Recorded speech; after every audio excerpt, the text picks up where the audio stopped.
Donc aujourd'hui, sur Entreprendre et voyager, on a le plaisir, d'accueillir, Marion. Donc, merci beaucoup d'avoir, accepté mon invitation, surtout qu'on a le même prénom donc, Oui, le plus beau prénom du monde.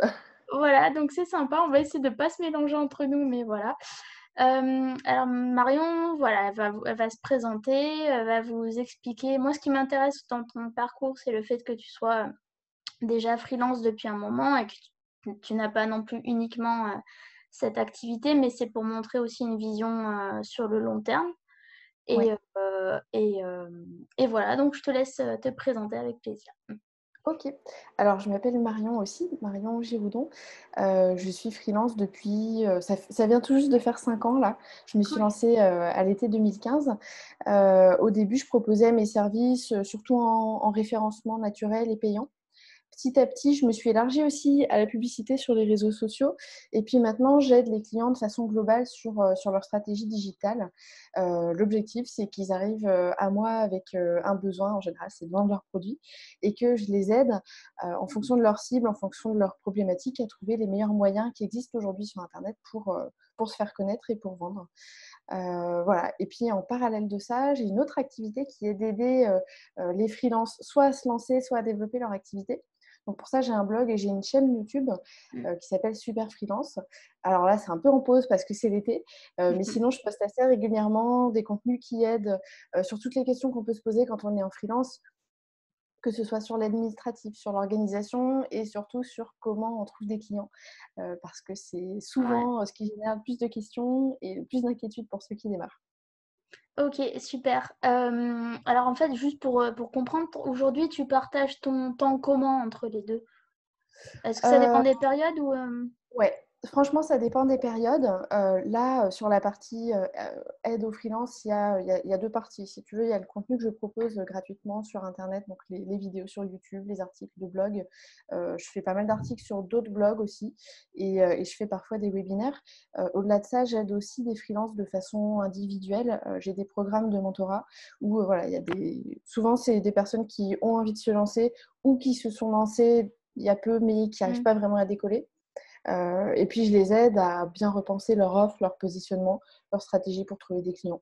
Donc voilà, ça c'est un peu variable. Il y a des périodes où pendant le confinement, j'ai fait beaucoup de mentorat. Ouais. Il y a plein de gens du coup qui avaient plein de temps et qui avaient envie de se lancer. Là, je travaille plus pour les clients cet été et puis, là, je suis sur un autre projet actuellement qui est l'écriture d'un livre, Top. toujours pour aider les freelances à se lancer. Donc là, l'éditeur, a besoin du manuscrit bientôt donc je suis à fond sur le mois d'août, sur la rédaction. Waouh, super. Alors du coup, il va y avoir plein de choses à à poser, plein de choses à dire et à poser comme question. On va revenir brièvement sur ton parcours de freelance d'abord.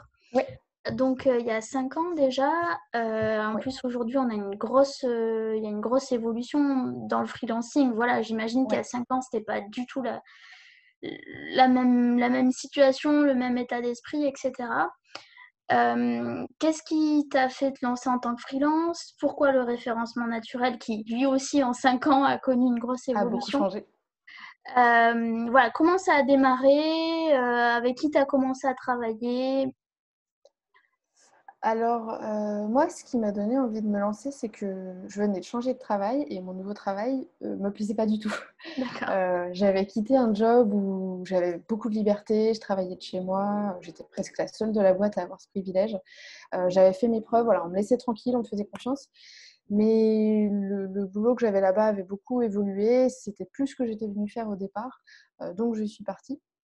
Et je me suis retrouvée dans un boulot assez classique où tous les matins à 8h30, on m'attendait derrière mon ordinateur. Mmh. J'ai beaucoup perdu en liberté du coup et puis, franchement, je m'ennuyais parce qu'il y avait pas beaucoup de boulot. Alors, je venais de revenir dans la région lyonnaise, dont je suis originaire. Je me suis dit: «Je vais voir ce qu'il y a d'autre sur le marché» et bah, il y avait pas grand-chose en fait. Ouais. Mmh. Et là, je me suis dit: «Bon, si tu trouves pas le poste qui te plaît, bah, tu vas te le créer». Et je Mmh. me suis dit: «Voilà, allez, mets-toi à ton compte». J'étais encore en période d'essai, donc j'ai pu partir dans de bonnes conditions. Conditions, ouais. Heu, voilà, j'ai pu bénéficier du chômage, les premiers mois lorsque j'avais pas beaucoup facturé. J'ai pu avoir l'ACRE, qui Mmh. est quand même hyper intéressant aussi quand tu es en auto-entreprise. Voilà, j'ai vraiment eu des conditions top pour démarrer et mon ancien client que j'avais quitté quelques mois avant, m'a tout de suite dit: «Mais si tu te mets à ton compte, nous on a du travail pour toi». Donc, j'ai vraiment eu beaucoup de chance. Et après, j'ai pas tardé à trouver des premiers vrais clients, hein, euh, qui n'étaient pas mes anciens employeurs, Hmm. par mon réseau, grâce aux espaces de coworking et grâce à Malte aussi. Pardon, j'ai pas entendu la fin. Et grâce à? Grâce à Malte, enfin, qui Ah, s'appelait d'accord. Upwork à l'époque, mais qui m'a Oui, aussi beaucoup aidé à démarrer. d'accord. Ah ouais, voilà, moi ce que je veux dire aux personnes qui nous écoutent, c'est que c'est super. D'abord, voilà, il y a des déclics, mais il n'y a pas forcément enfin, il n'y a pas de bon moment pour se lancer. C'est quand on le sent, et puis les clients, etc., ils viennent après. Donc, voilà. Et ensuite, le fait, on n'y pense pas forcément, mais moi, c'est pareil. J'ai bénéficié de l'ACRE quand j'ai démarré, et ça, quand même, c'est un gros coup de pouce, de pouvoir compléter ce qu'on gagne et ce qu'on gagne pas avec les aides de Pôle emploi. Donc ça, voilà, ça peut être rassurant pour ceux qui démarrent. Ah bah, c'est un Euh, filet de sécurité qui est quand même hyper précieux. voilà, C'est, c'est ça. Mm. on peut critiquer la France, mais il n'y a pas beaucoup de pays dans lesquels on peut se lancer dans de telles conditions, quoi. Donc ça, c'est un petit point positif pour la France, même si après, il y a des petits points négatifs, mais voilà. Et après, donc voilà, ce qui est important pour trouver des clients, c'est aussi bien l'ancien réseau que, comme tu as dit très bien toi-même, tu t'es créé toi-même ton activité sur mesure, et ça, c'est Ouais. super important. Oui, c'est vrai que l'ancien réseau, c'est bien que tu en parles parce que je vois plein de gens qui démarrent qui disent vraiment je pars de zéro. Mm. Et en fait, on part pas de zéro parce Non. qu'on a déjà forcément un réseau existant, les anciens employeurs, les anciens collègues, les personnes avec qui on a été dans les études. Vraiment, on part pas de Mm. zéro et il faut absolument capitaliser sur ça quand on se lance. C'est des gens qui nous connaissent déjà, qui ont déjà travaillé avec nous et qui seront les premiers sûrement à nous faire confiance en nous donnant du travail ou en nous recommandant. Et ça, vraiment, faut pas avoir peur. Souvent, on n'ose pas Mm. contacter les gens qu'on connaît déjà pour dire ça y est, je me suis lancée en freelance, je propose ça, hésite pas à penser à moi. C'est un peu gênant, Oui. mais il faut vraiment le faire. Et ouais, c'est intéressant qu'on parle de ça parce que justement, moi aujourd'hui, enfin voilà, j'ai d'anciens camarades de fac qui me disent: «Ah, mais c'est cool, tu t'es lancé, quel conseil t'aurais pour moi?» Voilà, on se recommande mutuellement, etc. Et c'est vrai que j'y pensais pas forcément au départ. Et finalement, je sais pas comment pour toi ça se passe, mais récemment, c'est ce qui se passe, quoi. Ouais, ouais, ouais, le réseau auquel on pensait pas, même des fois la Mm. famille nous apporte des clients. C'est important qu'en fait, tous les gens qui nous connaissent, quand on démarre, on ait cette démarche d'aller vers eux et de leur expliquer ce qu'on fait. C'est vraiment important. Et puis, bon, bah, on va se créer aussi un nouveau réseau. Moi, Mm. je revenais de plusieurs années en Belgique. J'arrivais à Lyon, je connaissais plus personne, quoi. Je me suis dit, là, t'as pas de réseau. Ce qui n'était pas vrai, du coup, Ouais. on vient de se dire. Mais après, bah, je me le crée, hein. Et hier, je déjeunais avec quelqu'un, il me disait, oui, mais quand tu commences et que t'as pas de réseau, bah, tu te le crées. C'est pas grave. Enfin, il y a tellement d'événements aujourd'hui que c'est très Mm. facile, finalement, de rencontrer du monde. C'est très intéressant justement. C'est vrai que le réseau, on n'en parle pas tant que ça finalement, et j'y réfléchis en même temps que toi. Et c'est vrai que d'abord, il y a de plus en plus d'événements. Ensuite, si vous Ouais. pouvez pas aller à des événements, il y a des événements en ligne aujourd'hui. Donc, Il y a des groupes Facebook aussi qui sont les top groupes, pour ça. voilà. Et tu vois, les groupes Facebook, moi, je fais beaucoup de networking par Facebook, et j'essaie justement de créer mon réseau comme ça. Et après, bon, oui, le réseau, c'est important. Mais de toute façon, il faut aussi oser spontanément proposer ses services et montrer ce qu'on fait, Ouais. quoi. Et c'est pas la partie la plus évidente. Alors justement, quel conseil tu aurais pour cet aspect-là? D'aller vers les autres? De proposer tes services, voilà, l'étape de commencer à aller chercher ses premiers clients qu'on ne connaît pas. Bah, je pense qu'au départ, il faut vraiment avoir réfléchi à c'est quoi mon positionnement. Hem Et en gros, le positionnement, il y a plusieurs façons d'exprimer. Il y a les compétences techniques qu'on a, il y a les clients à qui on s'adresse. Ça, c'est bien quand on cherche un travail, hein, de parler des compétences. Quand on cherche des clients, ils vont pas forcément savoir, qu'est-ce que c'est WordPress, qu'est-ce que c'est le copywriting. Il faut arriver à leur expliquer ce qu'on leur apporte plutôt Mmh, que de dire ce qu'on sait faire. Ça me paraît super important.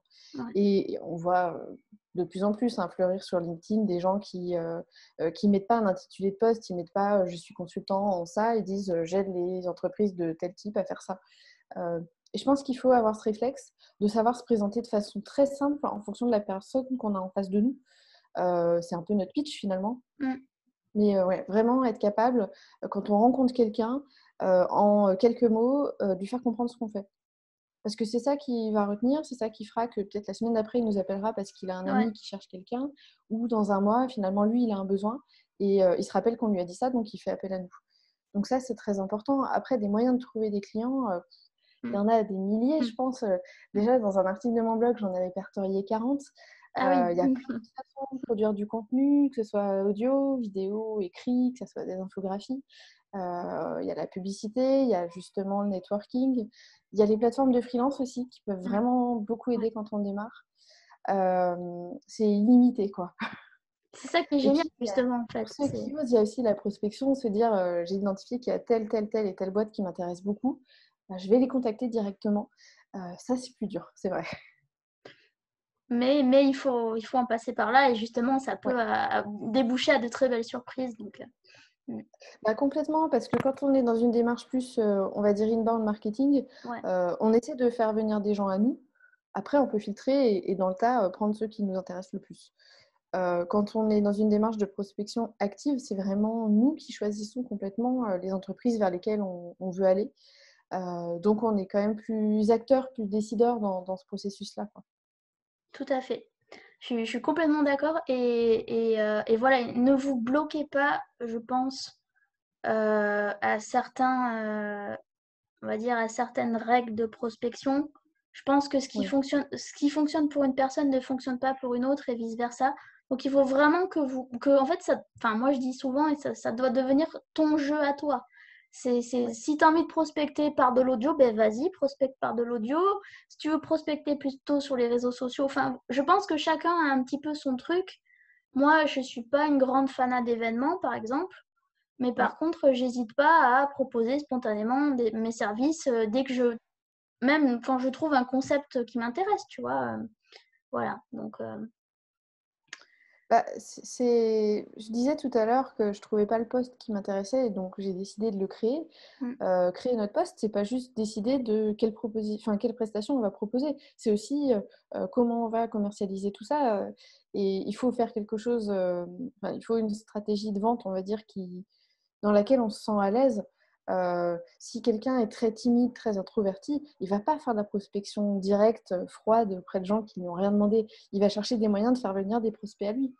mm, Et il faut vraiment trouver le truc dans lequel on est à l'aise parce que c'est dans ça qu'on sera bon finalement. Quelque chose qui correspond à notre mm. personnalité, qui se prête aussi au sujet qu'on traite parce que je pense qu'il n'y a pas beaucoup de graphistes qui font des podcasts. Ouais. Euh, c'est pas dans un podcast qu'un graphiste va vraiment montrer ce qu'il sait faire. Mm. Et puis, il faut s'adapter aussi à qui sont nos clients, quels sont, je sais pas, les réseaux sociaux sur lesquels ils sont peut-être présents, quels sont leurs usages d'Internet, et on s'adapte. Enfin, pour moi, il y a vraiment les trois facteurs qui doivent être pris en compte quand on décide de quels sont les leviers qu'on va utiliser. Et je dis quels sont au pluriel parce qu'il ne faut surtout pas ne reposer que sur un, Ouais, c'est trop tout à fait. dans le même panier. C'est ça. Alors, on revient un petit peu en arrière. Donc, quand tu t'es lancé, est-ce que Oui. tu avais enfin, plutôt, quels étaient tes freins euh, Alors déjà, il faut dire que quand je me suis lancée, il n'y avait vraiment pas autant de contenu sur Internet. Est-ce que D'accord, tu ouais. entends le sale gosse qui crie dans le jardin des voisins? Oui, mais ça va, t'inquiète. Est-ce que tu veux que je ferme la fenêtre? C'est bon? Ça va, oui. Ok, bon, j'ai l'air d'avoir C'est plus fini. naturel. Euh, Pas de souci. alors du coup, il n'y avait pas autant de contenu, donc c'est vrai que je me suis posé plein de questions et honnêtement, j'avais pas toujours les réponses. Au niveau administratif, c'était assez simple. Voilà, j'ai créé une auto-entreprise. J'ai pas pu la garder longtemps parce que je suis arrivée rapidement au plafond. Mais après, j'ai été suivie par un comptable, donc côté administratif, ça allait. Vraiment, ma crainte du début, c'était même pas comment je vais faire pour trouver des clients, c'était est-ce que je vais en trouver?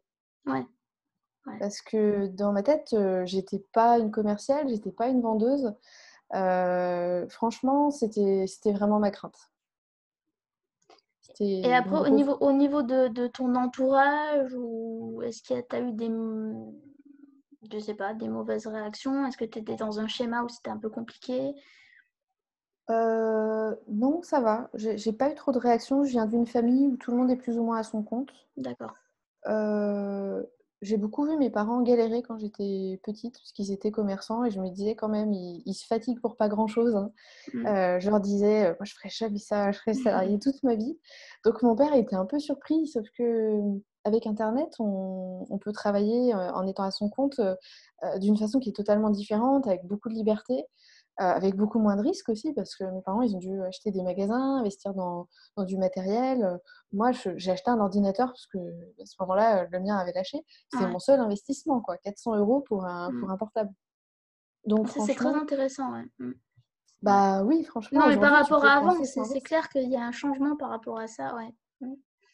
Bah, la prise de risque, elle est minime et puis aujourd'hui, il y a la rupture conventionnelle qui existe. Bon, moi, j'en ai pas eu besoin, mais il y a quand même beaucoup de gens, qui ont envie de se lancer dans une aventure entrepreneuriale et qui peuvent faire ça. Donc il y a vraiment enfin le risque, il existe, hein, bien sûr, mais franchement, il est beaucoup gommé. C'est très juste, ouais. Et donc rapidement, tu as quand même monté, ta société? Au Oui, bout de au com bout au bout d'un de an, j'ai monté une URL, ouais. Ouais, c'est très bien. Mmh. Alors moi, j'en Ouais, suis ouais, pas ouais, encore j'étais là, contente. mais Oui, mais avant, le plafond était plus bas. Le plafond de oui, chiffre c'est ce que d'affaires, j'allais dire, en fait, parce que maintenant, voilà, ils ont augmenté le plafond pour les micro-entrepreneurs, ouais. Mmh. ouais. OK, et donc au bout de on va dire, au bout de combien de temps tu as eu envie de passer à l'étape supérieure, de créer ton propre truc, d'aider les autres, en freelance? Alors j'ai eu envie de le faire pendant un bon moment et puis j'avais beaucoup de missions, donc je prenais pas forcément le temps de démarrer. Je l'ai lancé, ça faisait 2 ans et demi que j'étais freelance, à peu D'accord. près. J'avais commencé à me mettre un petit peu dans le milieu des formations en ligne, à créer une formation sur Google Ads, qui était l'outil sur lequel je travaillais au quotidien. Et puis, finalement, je me suis aperçue que je pouvais peut-être aider plus de gens, en faisant des contenus pour les freelances et que c'était des contenus qui seraient plus pérennes, qui Oui, resteraient plus dans le temps. Alors que ouais. quand tu essaies d'apprendre aux gens des compétences techniques, bah, malheureusement, sur internet, elles deviennent obsolètes assez rapidement, quoi. Mmh mh. Donc ouais, j'avais cette idée, pour avoir un rapport plus équilibré aussi avec les gens avec qui je travaille, parce que, il y a certains clients alors ça m'arrive moins aujourd'hui parce que j'ai choisi mieux, je crois. Ouais. Il y a quand même certains clients qui considèrent qu'il y a une hiérarchie dans notre relation. Eux sont là parce qu'ils sont le client et ils payent et moi je Mmh. suis là parce que je suis le prestataire et je fais pour eux et ça, c'est vraiment un équilibre, qui me plaît pas, dans lequel je suis pas à l'aise. Moi, j'ai envie d'être vraiment dans une relation de partenariat, et du coup, bah, j'avais envie d'avoir une autre forme de collaboration à côté, qui était peut-être plus épanouissante Oui. et voilà et c'est intéressant comme ça et puis c'est vrai que moi franchement j'ai jamais regretté une seule seconde Mmh. d'être à mon compte, même si ça présente quelques inconvénients, genre quand Bien tu sûr. veux, un crédit immobilier. Voilà, Ouais. il y a des Mmh. moments où franchement ça facilite pas la vie, mais j'ai Ouais. jamais eu de regrets et je me dis: «Bah, franchement si les gens sautent le pas, ils seront aussi super contents, super épanouis». Moi la liberté que j'ai aujourd'hui, enfin pour rien au monde je pourrais y renoncer, quoi. Même si on me propose de gagner 2 fois plus d'argent en retournant salariée, je le ferai pas, quoi. Non, fais pas ça pour ça. Mmh. Bah, voilà, je Mmh. gagne quand même plus que quand j'étais salariée, donc financièrement, finalement, ça a été une opération intéressante aussi. Mais, mais avant tout, c'est la liberté qui me plaît, de travailler quand je veux, de travailler où je veux, avec qui j'ai envie, enfin voilà, c'est une liberté qui a pas de prix et si je peux aider d'autres gens à atteindre aussi ce mode de vie, bah, franchement, je serais très contente. Et donc aujourd'hui, enfin, je veux dire, tu as une communauté de combien de personnes? Est-ce que, bah, au bout de combien de temps ça t'a permis d'en vivre, ce projet? Alors ce projet, il représente, une minorité dans mon chiffre d'affaires pour Ouais, l'instant. Sachant que j'ai un petit peu d'argent aussi qui rentre par de l'affiliation parce que, je teste différents services pour freelance et puis, voilà, après je peux d'accord. les recommander. Ouais. Hem, alors je vais dire que mon ambition, c'est pas forcément d'en vivre parce que je pense que si je veux continuer à pouvoir aider les freelances, il faut que moi je le sois toujours. Très juste, oui, oui. Je suis Sinon, d'accord. bah, voilà, je perds un peu en crédibilité Ouais. puis, voilà, il y a des choses qui changent quand même assez relativement rapidement Mmh. et il faut que je reste à la page. Mais si je pouvais arriver à 50-50, ce serait pas mal. D'accord. Et OK. Est-ce que tu as, des futurs projets justement pour Super Freelance? Comment tu vois un peu l'évolution? Quels sont toi tes je sais pas si tu as d'autres projets, à titre perso pour équilibrer un peu tout ça? Alors aujourd'hui, je pense que j'ai fait vraiment beaucoup de contenu que je donne, Ouais. parce que, jusqu'au confinement, j'étais quand même sur un rythme d'une vidéo toutes les semaines et d'un article toutes les 2 semaines. Donc les articles, c'est du boulot, mais ça va. Les vidéos, ça prend énormément de Oui. temps à Mmh. monter, à sous-titrer, voilà, donc je me dis que ce serait pas mal aussi d'avoir, des contenus plus exclusifs qui sont réservés qu'aux personnes que je mentor. Heu, voilà, ce Mmh. serait Un peu du un premium, des ouais, voilà, exactement. d'accord. C'est un peu mon idée. Le piège des freelances, c'est, de faire passer les clients d'abord. Donc j'ai plein d'idées. Mmh. Je me laisse pas forcément le temps de les mettre en place et ça, c'est quelque chose sur lequel, je travaille dans ma tête. Ouais. Heu, voilà, que les clients aient une certaine place et qu'ils empiètent pas trop, sur ce que je souhaite faire pour les freelances. C'est ça justement un peu le voilà, la mise en garde, c'est difficile de trouver, l'équilibre entre nos propres projets et nos missions et ça souvent, voilà, il faut arriver à oui, soit à reprioriser ou ouais, c'est un Ouais, peu c'est ça.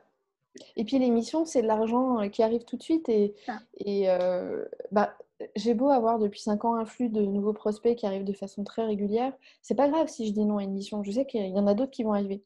Malgré tout, on est quand même toujours un peu forcé de réfléchir aussi en fonction de ça Mmh. et c'est ce qui rend difficile parfois le fait de dire non.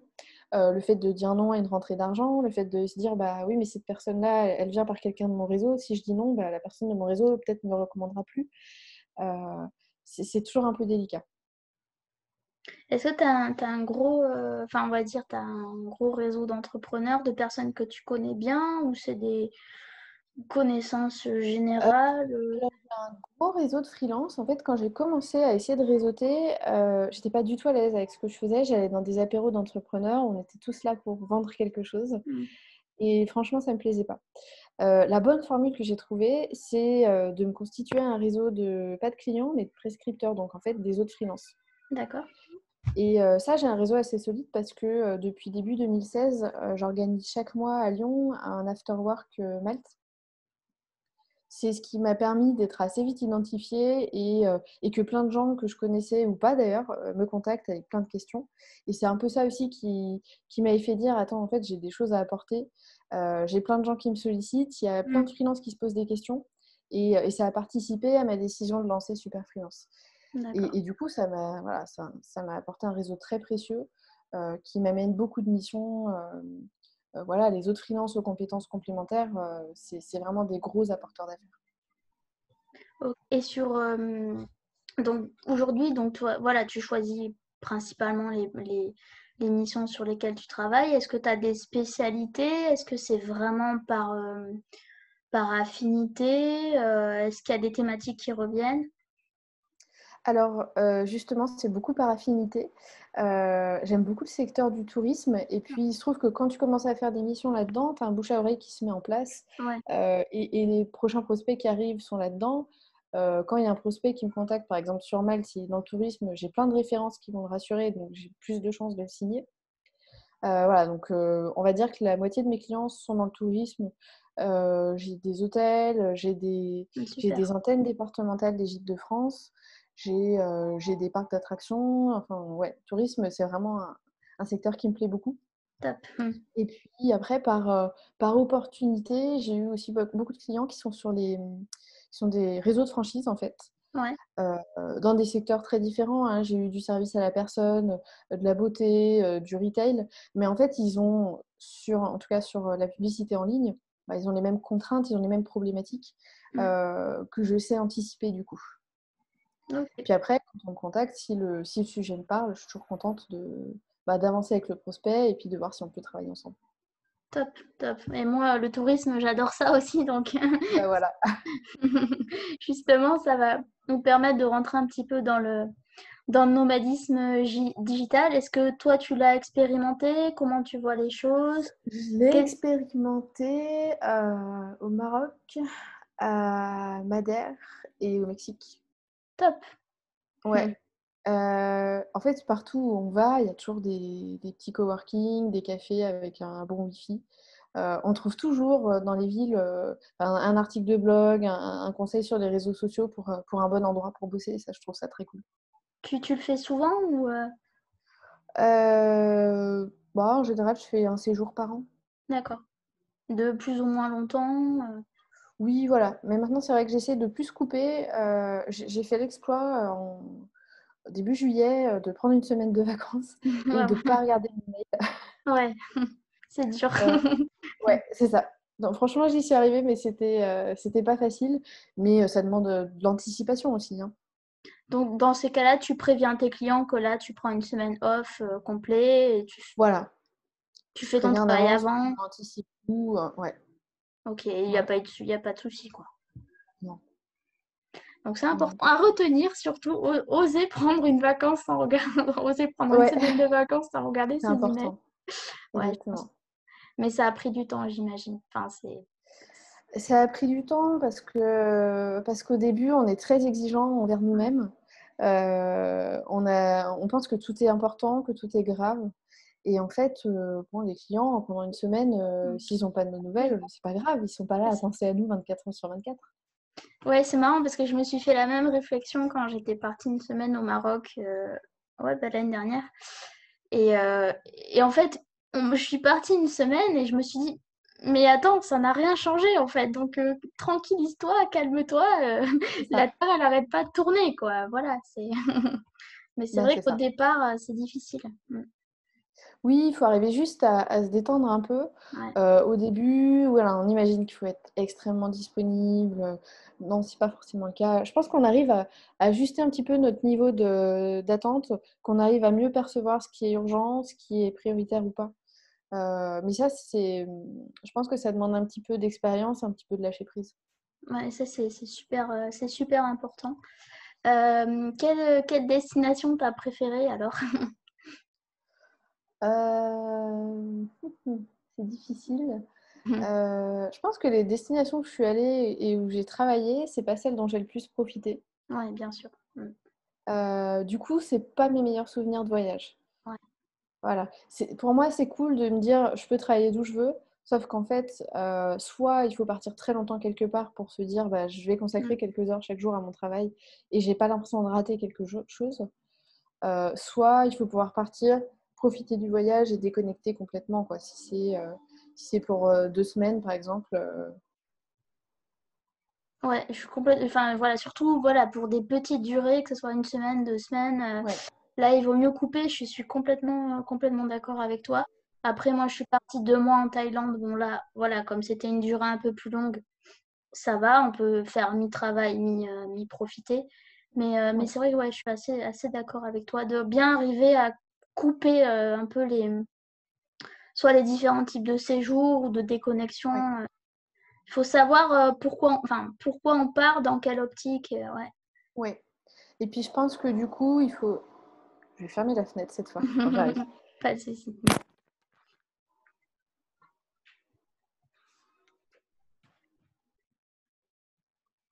Petite pause.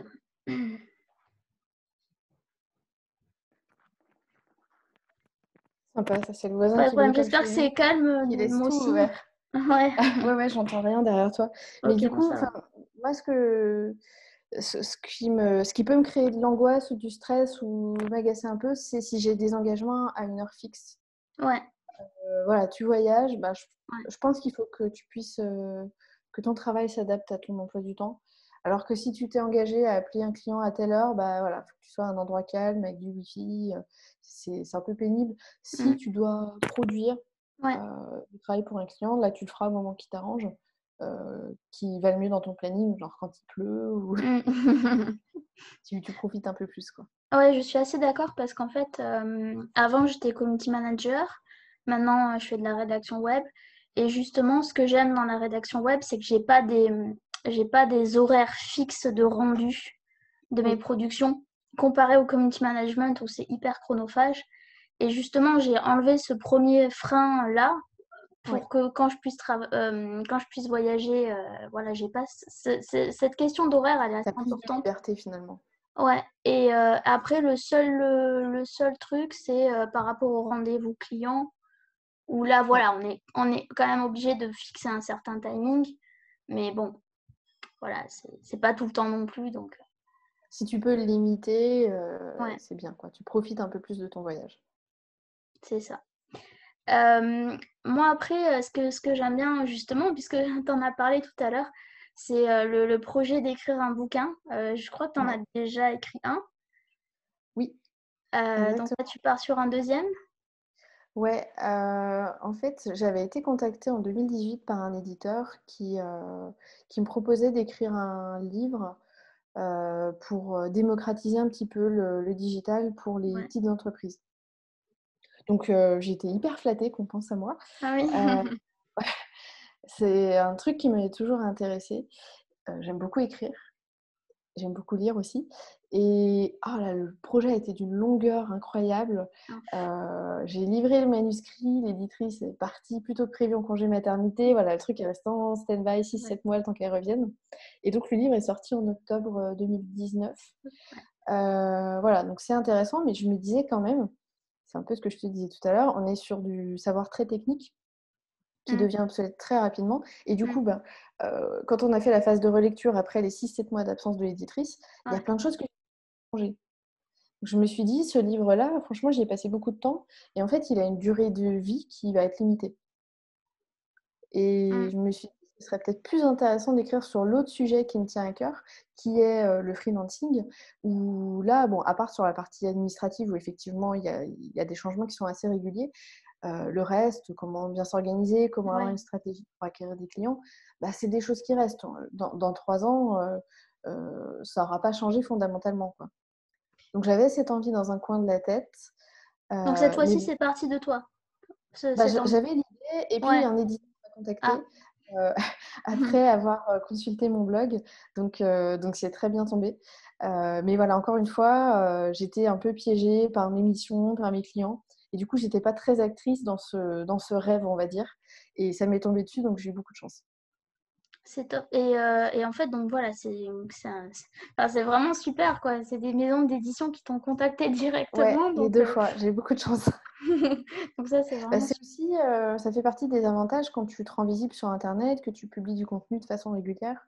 Bah, voilà, on peut t'identifier comme étant quelqu'un d'intéressant dans ton secteur, quoi.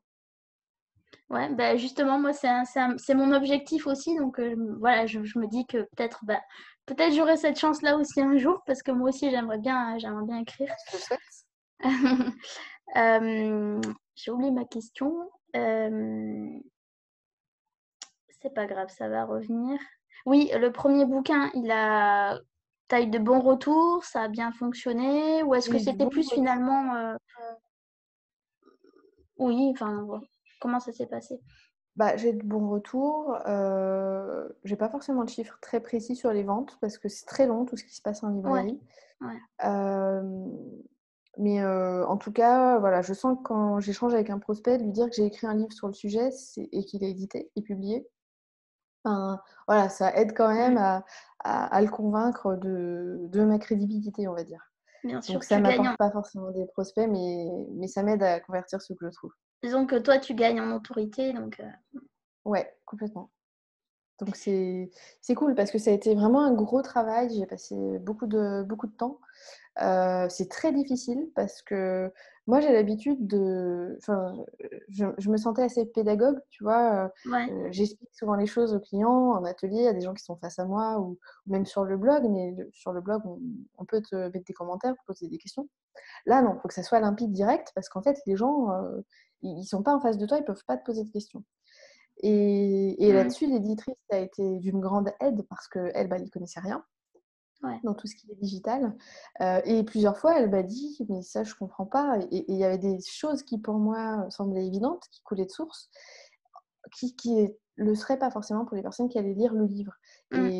Et au bout d'un moment, tu es tellement dans ton truc que ça, tu t'en rends plus compte, quoi. Je suis assez d'accord parce que justement, j'ai fait relire certains de mes écrits à une amie qui n'y connaît rien du tout. Et voilà, justement, elle a eu ce même type de questions un peu Ouais. novices, mais ça veut dire quoi? Et c'est vrai que pour toi, ça te semble évident, mais c'est important de faire lire soit à votre grand-mère ou à quelqu'un qui n'y connaît absolument rien. Je pense que c'est un premier bon conseil. Est-ce que tu en aurais d'autres pour les personnes qui veulent se lancer dans l'écriture? Oh, bah, je pense qu'il ne faut pas sous-estimer le temps que ça va prendre. Ouais. Moi, je me disais, j'ai un plan qui est très détaillé, c'est des sujets que je traite au quotidien, ça va aller vite. Mm. Non, non, non, faut pas sous-estimer que c'est quand même un gros travail. Même si voilà, c'est pas un roman, on n'a pas à attendre l'inspiration, l'imagination, on n'a pas Oui. à Mm. construire voilà, un récit des personnages. Ça prend quand même énormément de temps. Et puis, je pense que tant qu'on est inspiré, il faut y aller, quoi. Ouais, Si on peut se mettre une demi-journée complète, et c'est ce que je fais actuellement, hein, d'accord. voilà, faut écrire, quitte à revenir après dessus, quitte à relire, mais il faut y aller, il faut produire. Mm. C'est le seul moyen que ça avance. Ouais, et de pas se couper pendant que tu es en train de... Ouais, Ah non, mais alors ça, par contre, c'est vrai que je c'est suis dur. anti-interruption, anti-notification. J'ai même plus mes mails sur mon téléphone. Ouais. Euh, Ma boîte mail, elle est coupée la majorité de la journée. Elle est ouverte que quand j'ai décidé que je la consulte. Moi, j'utilise pas Slack. Je trouve que c'est très... Enfin, c'est top quand Oui. on travaille. Mais sinon, enfin, c'est juste source de déconcentration, quoi, pour moi. Donc, ouais, me mettre dans un tunnel et avancer que sur un truc, c'est quelque chose que j'aime bien faire. Et sur le livre, ça me paraît encore plus nécessaire. Ouais, on prend bien note de tout ça. Est-ce que tu avais pensé à l'auto-édition ou J'avais pensé à l'auto-édition parce que j'avais écrit un e-book il y a quelques années sur l'outil de publicité de Google. Ça m'a paru très compliqué techniquement. par rapport à... Enfin, je sais pas. Pour quel côté? Au niveau des formats. D'accord. Tu dois avoir ton document dans des formats qui sont bien définis, qui respectent plein de contraintes pour que derrière, ben, quand on parle d'édition, en général, on parle d'Amazon, hein, Oui. pour qu'Amazon puisse transformer ton livre en quelque chose qui se lit sur une Kindle, par exemple, Mm. en un format qui va être imprimable. Ouais, j'ai vite renoncé. Si j'avais eu vraiment ce souhait, je pense que j'aurais sous-traité cette partie-là. Ok. Et en fait, le fait de devenir auteur, c'est quelque chose qui t'a toujours animé ou c'est venu au fur et à mesure? Est-ce qu'aujourd'hui, ce que tu fais, ça correspond à ce que tu voulais faire avant ou est-ce que c'est un bon concours de circonstances? Pas forcément, parce que moi, quand je dis que j'aime lire, c'est surtout des romans, hein, c'est Ouais. surtout dans le cadre de mes loisirs. Pour me former, je trouve pas que le Mm. papier soit le meilleur support parce Ouais. qu'il y a besoin de vidéos, je trouve. Parce que bah, justement, le papier, ça va très vite, alors que ce qu'on trouve sur le web, c'est actualisé. Donc moi, c'est vrai que je lis plutôt pour les loisirs. Donc, quand je me disais, je rêve un jour peut-être d'être auteur, je pensais plutôt à ce genre de Mm, livre-là, d'accord, pas forcément d'accord, des trucs professionnels. Mais je suis très contente d'avoir eu ces opportunités-là quand même. bien sûr. Est-ce il y aurait autre chose de façon libre, un autre sujet sur lequel tu voudrais t'exprimer? Non, je Euh, pense à euh, rien de spécial là. d'accord. Je sais pas, quelles sont tes inspirations peut-être au quotidien? Qu'est-ce qui te drive? Moi, vraiment, ce qui me drive, c'est la liberté, hein. Ouais, Franchement, c'est tant vraiment mieux. ça. Bah, c'est ça, c'est de me dire Ouais, aujourd'hui, en fait, je fais ce que je veux, quoi. ouais, Euh, Alors en fait, on dit ça, mais très souvent, ce que tu veux, en fait, c'est que tes clients soient contents. Donc tu as du boulot, puis tu vas le faire. Mais là, j'ai déménagé il y a quelques semaines, je suis dans une maison, il y a une petite piscine. Si j'ai trop chaud cet après-midi, je vais aller dans la ouais, piscine. t'as raison. Si, voilà, si j'étais salariée, bah, c'est pas du tout quelque chose que je pourrais imaginer. Euh, ouais, c'est ça qui est important, en fait, de faire les choses par envie. Mm. Et, et ouais, c'est ça qui me fait me lever le matin, c'est ça qui fait que parfois bah, je travaille le soir et ça me dérange pas. Euh, c'est le Moduler fait ta de journée, dire, ouais. Mm. ouais, voilà, en fait, je choisis. Et, Du coup, et dans la vie pardon. perso, tu acceptes plus rien qu'on t'impose après, hein. C'est aussi très, très piégeux à ce niveau-là.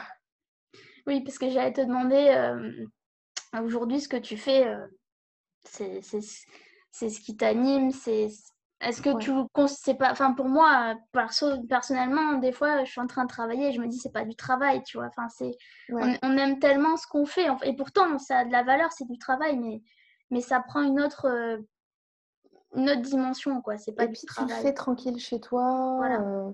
c'est pas pareil, quoi. Mmh. Et c'est vrai que quand tu vis avec quelqu'un qui est salarié, alors moi je trouve que ça me met bien sur un rythme, parce que je suis quelqu'un qui aime bien dormir le matin.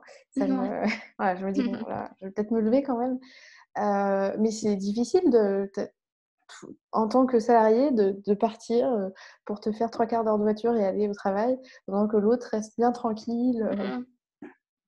c'est ouais, je sens qu'il y a pas mal de gens qui envient ce mode de vie, et je pense que quand leur métier leur permet, il faut qu'ils sautent le pas, quoi. Ouais, parce que c'est vrai qu'il y a beaucoup de gens qui se rendent pas compte d'abord que leur métier, je pense, hein, que leur métier, est tout à fait transposable en ligne Ouais, et de façon indépendante. Parce que, par exemple, tu vois, j'ai écrit un article il y a pas longtemps sur le fait de devenir professeur à distance. ouais. Ce type de métiers-là qui sont en plein essor, Mmh. aujourd'hui, moi, sur Indeed, je vois plein, c'est pour ça que j'ai écrit cet article, c'est que je vois plein d'offres qui cherchent, en fait, des organismes qui cherchent des professeurs en freelance à distance, et même ce matin, un professeur d'hébreu, tu vois? Enfin, voilà, D'hébreu, OK. des métiers, ça m'a fait rire, c'est pour ça que j'en parle, mais voilà, des métiers auxquels on pense pas, qui finalement sont tout de suite, transposables en ligne. Et pourquoi attendre, en fait? Enfin, quand on Bah, peut, c'est ça, en fait, soit tu as des compétences, comme c'était le cas pour moi et OK, je sais, du coup, ça facilite les choses, des compétences, qui peuvent se vendre en freelance et bah, c'est très facile de définir ton offre et de te lancer. Soit tu en as pas, et ben, tu essaies de réfléchir à qu'est-ce que tu sais faire, hem, qui pourrait se faire en freelance et si vraiment il y a pas, par exemple, j'avais échangé un after work de freelance avec un mec qui bossait à la SNCF. ouais. Il n'avait pas fait beaucoup d'études, son boulot était très chiant, il travaillait de nuit, il gagnait pas bien sa vie et puis à un moment, il a eu un bébé et il s'est dit: «C'est bon, je peux plus continuer comme ça» et bah, il a fait une formation en ligne pour apprendre à développer, puis il est devenu développeur freelance et ça se passe très bien Mmh. et là, pareil, j'ai Ne interrogé pas hésiter récemment. à se faire accompagner aussi, Ouais, voilà, se faire accompagner et puis soit les compétences, on les a, il suffit de changer de statut, tu es plus salarié, tu seras mmh. freelance, soit tu n'as pas de compétences qui te permettent de devenir freelance et franchement, aujourd'hui, se former, il n'y a pas besoin d'être en reprise d'études, de rester 2 ans sans Ouais. salaire, et d'être à plein temps sur une formation, géographiquement où tu vas être contraint d'être sur le lieu. Mmh. Aujourd'hui, on peut faire énormément de choses, quoi Ça, et c'est j'ai c'est tr échangé, ouais, récemment avec un ancien gendarme qui est devenu développeur grâce à une formation Open Classrooms et franchement ça marche, son activité, il a déjà dû embaucher du monde alors que ça fait même pas 1 an qu'il est lancé, quoi. waouh! Ah ouais, Rien rien n'est impossible. rien n'est impossible, et voilà, et non seulement on part pas de zéro, faut arrêter de souvent on part pas de zéro, mais si on part entre guillemets «de zéro» comme ton gendarme, il peut faire sa formation depuis n'importe où, Il y a ça et puis il y a aussi un réflexe qu'on a quand on est salarié ou qu'on l'a été longtemps, c'est le CV. Il y en a mmh, qui se disent: «Ouais, mais après quand les gens vont voir mon CV, ils vont voir qu'en fait, je débute et j'ai pas du tout d'expérience là-dedans». Moi, personnellement, en tant que freelance, ça m'est arrivé quelques fois qu'on me demande mon CV pour des dossiers dans des grosses boîtes, pour des écoles qui ont besoin de profs, mais aucun prospect, n'a vu mon CV. Ils savent pas ce que j'ai fait ah avant. ouais, d'accord, ah c'est super Donc intéressant, mmh, bah, ouais, en fait, il faut apprendre des compétences dans lesquelles tu peux montrer ce que tu as fait. Si tu veux être rédacteur, bah, essaie d'avoir toi-même un blog pour montrer, ce mmh, que tu es capable de faire. Si tu veux être développeur, bah, tu vas créer des sites internet, tu vas les montrer. C'est plutôt ça qui va intéresser les prospects que votre CV, donc complexez pas parce que sur votre CV, il y a pas les expériences qu'il faudrait selon vous. Parce que votre CV, vous pouvez oublier ce terme, ça n'existe plus, quoi. Quand on est indépendant, on s'en sert plus. Enfin, c'est fini. et tu transposes plutôt, parce que, enfin, moi je le dis en toute, moi j'envoie encore mon CV, mais c'est un CV, je veux dire, à la, à la freelance, quoi, avec mes projets clients, etc. Ouais. Mais du coup, tu transposes juste en montrant, directement en montrant ton blog ou ton profil LinkedIn, par exemple? Bah, par exemple, moi, un prospect me contacte, j'échange avec lui, je lui envoie une proposition. Dans la proposition, je vais forcément parler à la fin d'une mission que j'ai effectuée qui est Mm. assez proche, soit sur une problématique du même type, soit sur le même secteur d'activité. C'est ça qu'il a besoin de savoir, en fait. Et quand je démarrais, j'hésitais pas à parler de travaux que j'avais réalisés qui étaient pour mes clients, peu importe que j'étais salariée ou pas, en fait. Le travail, Mm. je l'avais réalisé, quoi. Donc peut-être, finalement, c'est une mise en valeur du portfolio. Voilà, plutôt ça, de mes réalisations plutôt que je parle plutôt, ouais, de réalisation que d'expérience. Ce qu'ils veulent savoir, c'est que j'ai réussi à diviser les coûts publicitaires par 2 pour tel Mm. client, c'est ça qui les intéresse, c'est pas de savoir que j'ai passé tant de temps en agence, Ouais. tant de temps dans cette boîte. Ça, enfin, on s'en fout. C'est comme quand on me dit que quand tu auras 30 ans, on te demandera plus quel bac tu as fait, c'est la réalité, quoi. Ah oui, ça c'est très juste, ouais. Ça c'est. Moi j'ai 29 ans et déjà c'est le cas, donc donc Bah, voilà. mais oui, ouais, c'est assez intéressant et hem, oui, d'abord, on vous demandera plus, quelles études vous Mmh, vous avez fait, ça même, enfin, c'est très, très, très, très rare ouais, et heu et c'est super intéressant de justement de pas attendre à commencer à expérimenter des projets, à mettre la main à la pâte. ouais, Heu, c'est juste ça en fait, c'est finalement la première étape, c'est se lancer dans du concret pour c'est ça. montrer et attirer des clients et Ouais, puis aussi pour se donner confiance. mmh, Parce que voilà, vous allez vous dire: «Ben, ça y est, j'ai déjà fait plusieurs fois, je connais, quoi». Au-delà du fait de pouvoir montrer quelque chose au prospect, ce qui est hyper précieux, je pense que quand on démarre, on a quand même besoin artificiellement de se créer de la confiance en soi, mmh, que ce soit en passant des certifications, que ce soit en s'exerçant un maximum. ouais. Et j'avais une autre question justement par rapport à ça, parce qu'aujourd'hui, le freelancing est quand même en plein essor, il y a beaucoup de conseils sur internet, il y en a beaucoup de comment Ouais, devenir et cetera. À mon avis, peut-être un peu moins sur le fait de pérenniser une activité. On ouais. s'adresse quand même souvent plus aux débutants qu'aux personnes qui sont déjà en Mmh. activité. Comment tu vois, entre guillemets, «le secteur», la concurrence par rapport aux conseils de freelancing? Bah, je pense que déjà, on le fait tous avec notre personnalité. Mmh. Donc c'est pas forcément, forcément les contenus vont être différents et selon le freelance que tu es, tu vas avoir plus d'affinité avec, l'une ou l'autre des personnes qui proposent des contenus. Donc ça, c'est une chose qui est importante.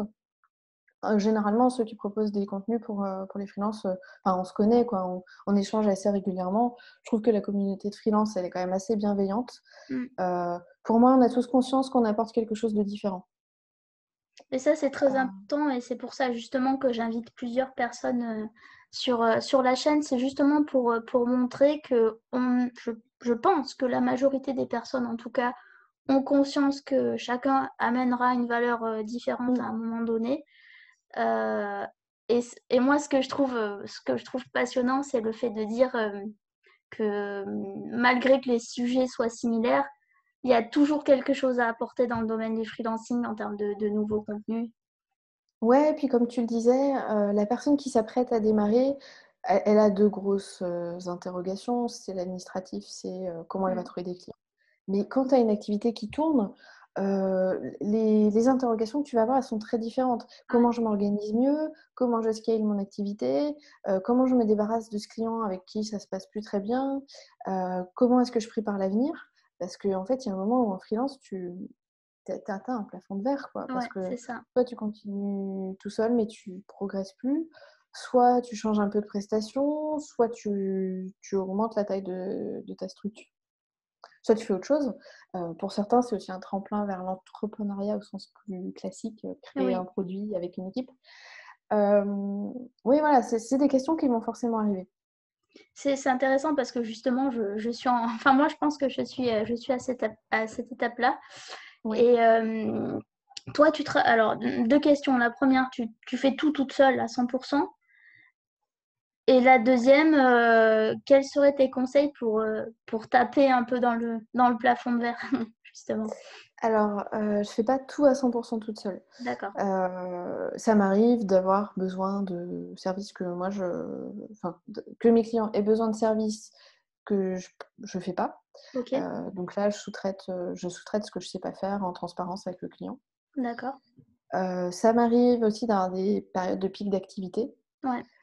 Qui s'anticipent pas toujours parce que parfois c'est les clients qui, pour des raisons qui sont pas forcément dépendantes de leur volonté, décalent le début de la prestation et du coup quand ils sont prêts à démarrer, toi tu as Mm. déjà blindé. Ouais. C'est pas facile dans ce cas-là de trouver des gens qui vont faire le travail que moi j'aurais pu faire. Oui. Pour moi, c'est plus facile de déléguer, je sais pas, de la création de bannières, parce que voilà, la personne c'est son boulot, je fais un brief et hop, elle y répond. Alors que, quand je délègue une partie du travail que j'ai l'habitude de faire, ça va pas être forcément fait à ma façon. Bien sûr. Mm. Et c'est pas forcément une mauvaise façon. C'est très bien justement de pouvoir bosser avec d'autres personnes pour voir d'autres façons de travailler, D'accord. ça enrichit beaucoup.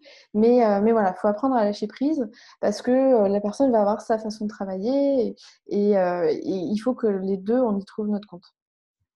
Mais ouais, déléguer, c'est quelque chose qui est assez difficile au début. Il faut que ce soit transparent avec les clients. Mm. Voilà, tu peux pas, enfin les clients signent avec nous parce que c'est nous. On Oui. travaille seuls. Ouais. Mm. Si quelqu'un d'autre réalise le travail, enfin moi dans mon esprit, c'est quand même important que le client il en ait cette notion, quoi. Bien sûr. Et puis, normalement, il devrait sentir un petit peu la différence, quoi. Donc, Oui, voilà. mm. Après moi, je repasse quand même derrière. Même si quelqu'un d'autre a travaillé sur un projet, je suis quand même là, hein. Mm. Moi, je dois dire que c'est pas trop de cette façon que j'ai envie de me développer parce que du coup, ça génère pas mal de stress quand même. C'était un peu ma question, en fait. Comment tu voyais ça? Ouais. Mm. Disons qu'il faut vraiment avoir quelqu'un de confiance, sur qui tu sais que tu peux compter, qu'il y aura pas de problème de délai, que les choses vont être faites, correctement. Parce que quand c'est pas ton client, tu as quand même toujours tendance, je trouve, à être un petit peu moins rigoureux et ça, c'est pas forcément quelque chose de très positif. Mm. Mm. Je sais pas, après moi, pour être très honnête, je suis plus dans une phase de me dire, comment je pourrais travailler un peu moins et D'accord. conserver mon niveau de revenu. J'ai 34 ans, il y a un moment, si je veux un enfant, va pas falloir trop traîner. Voilà, on est plus enfin, ouais, moi dans mon organisation de travail, je suis aussi en train de penser à ça. Oui, ça c'est intéressant parce que justement, entre femmes, on a aussi cette question-là voilà, si on a un désir de maternité, comment arriver à gérer ça dans son entreprise, Oui, pour moi, il y a 2 questions et d'ailleurs, j'ai prévu, une interview, la semaine prochaine avec quelqu'un qui a eu un bébé il y a quelques Ah, mois. Comment tu gères ton congé maternité en ouais. étant freelance? Parce que ça, voilà, c'est des questions que quand tu es salarié, tu as pas à te poser. Tu quittes ton travail Mm. 4 mois, tu reviens après. Il y a ça et puis, oui, après comment tu fais pour gérer à la fois, ta famille et ton travail? Hem, alors, je pense que les mères de famille salariées disent: «Non mais attends, pour toi c'est génial, tu es chez toi, tu Ouais. choisis ton». Il y a sûrement un peu de ça. Mm. Je pense qu'il faut trouver la bonne balance. Ouais, moi je suis en réflexion, me dire comment, d'ici 1 ou 2 ans, je peux avoir transformé un petit peu mon activité, pour, au moins maintenir mon niveau de salaire, mais pouvoir consacrer un peu moins de temps à mon travail. Est-ce que ça passe par quand même sous-traiter une partie des choses, même si c'est pas forcément ce Mm. vers quoi j'ai envie d'aller? Est-ce que ça passe par facturer plus cher? C'est aussi une possibilité, hein, toujours Ouais. en apportant plus de valeur aussi. Mais c'est vrai que l'expérience qu'on accumule au fil des années, elle a de la valeur. Donc il y a un moment où si tu veux facturer plus, cette valeur-là, il faut que tu arrives à la transmettre. Donc tu vas faire moins d'opérationnel, tu vas faire plus de conseils. Mm. Ça a une valeur qui est différente. Tout à Donc ça, fait. ça fait partie des idées pour faire sauter les plafonds de verre. Il y a pas mal de gens qui se mettent aussi sur, de la formation en ligne. Oui. Ça permet, voilà, de scaler un peu ton activité parce qu'une fois que tu as fait tes contenus, que tu aies, 10 personnes ou 50 qui les consultent, ça te prend pas plus de temps. Par contre, le Mm. chiffre d'affaires que tu génères, là, Ouais. il y aura une vraie différence. Tout à fait. Et donc, pour terminer, juste par rapport aux formations en ligne, là, tu comptes en faire d'autres? Oui, une fois que j'aurai terminé la rédaction du livre, ouais, Ouais. j'ai déjà voilà, un plan. Ouais, ouais, Et ça sera du. t'as une deadline pour le livre ou C'est en négociation. D'accord. C'est en négociation, mais voilà, c'est d'ici l'automne. Top. Eh bien, on suivra ça avec grand intérêt. Si jamais aussi, je pense que la question de la maternité, elle peut être intéressante pour peut-être un prochain échange parce que c'est un très vaste Ouais. sujet. Euh, Est-ce que tu as quelque chose à rajouter? En tout Ah cas, bah là, merci je crois beaucoup. qu'on a fait un tour d'horizon assez Ouais. complet. Ouais, bah franchement, c'était super intéressant, donc je te remercie pour ça. Et puis, Ouais, puis je bah, pense que c'est une discussion assez fluide que les gens auront plaisir à suivre. j'espère et que ça t'a plu à toi aussi. Voilà. Ouais, puis que ça va faire naître des vocations, donner un petit peu de baume au cœur à ceux qui hésitent à se lancer.